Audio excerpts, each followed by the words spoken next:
बाहिर बस्नुभएका सम्पूर्ण जनहरूमा शुक्र बिहानीको समयमा सबैजनालाई क्रिस्टी अभिवादन। जय मसीह। जय मसीह।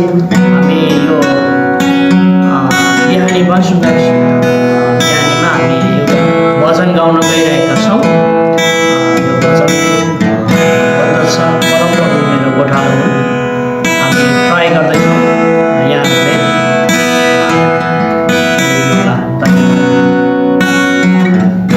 हुन्छ। सर्वप्रथम परमेश्वरलाई धन्यवाद भन्न चाहन्छु अनि जति पनि हाम्रो अहिले हामीलाई हेर्दै हुनुहुन्छ सबैजनालाई मेरो हृदयदेखि नै धन्यवाद भन्न चाहन्छु। अनि आज धेरै दिनपछि तपाईँहरूको बिचमा सानो भिडियो ल्याएर उपस्थित भएको छौँ। अनि हाम्रो दाजु हुनुहुन्छ अनि सुजन दाजु अनि लगायत म हामी सबै दाजुभाइ मिलेर छोटो परमेश्वरलाई महिमा गर्नेछौँ। अनि हजुरहरू पनि आशिषै हुनुहुन्छ भन्ने मलाई आशा छ। अनि परमप्रभु मेरो गोठालो हुनुहुन्छ भन्नेलाई म हल्का ट्राई गरिरहेको छु। अनि कडोहरू हामी ई मेजर अनि ए मेजर अनि बी मेजर तिनवटा कडले कोसिस गरेको छु। हुन्छ आउनुहोस् हेलो किसलाई हामी सुरु गर्नेछौँ।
हुनुहुन्छ अनि लगायत अहिले हेर्दै हुनुहुन्छ लगायत सबैजनालाई हाम्रो हृदयदेखि नै धन्यवाद भन्न चाहन्छु अनि छोटो जानी नजाने भए तापनि यो भजनलाई हामीले गाउन सक्यौँ है अनि परमेश्वरलाई महिमा भएको होस् अनि परमेश्वरलाई प्रशंसा भएको होस् हालेलुया यो सुन्दर बिहानीमा सबैलाई गुड मर्निङ भन्न चाहन्छु परमेश्वरले सबैलाई आशिष दिनुभएको होस् अनि देश विदेश जति पनि हुनुहुन्छ आज सन्डे है सबै ठाउँ सङ्गति हुन्छ हामी पनि सङ्गतिमा आएको छौँ अनि छोटो समय मिलेसम्म हामी दाजुभाइ आज सँगै भएको कारणले गर्दा आज यो गीत गाएको छु है परमेश्वरलाई महिमा भएको सबैलाई प्रेज द लर्ड हुन्छ सबैलाई जय मसीह परमेश्वरलाई धेरै महिमा भएको होस्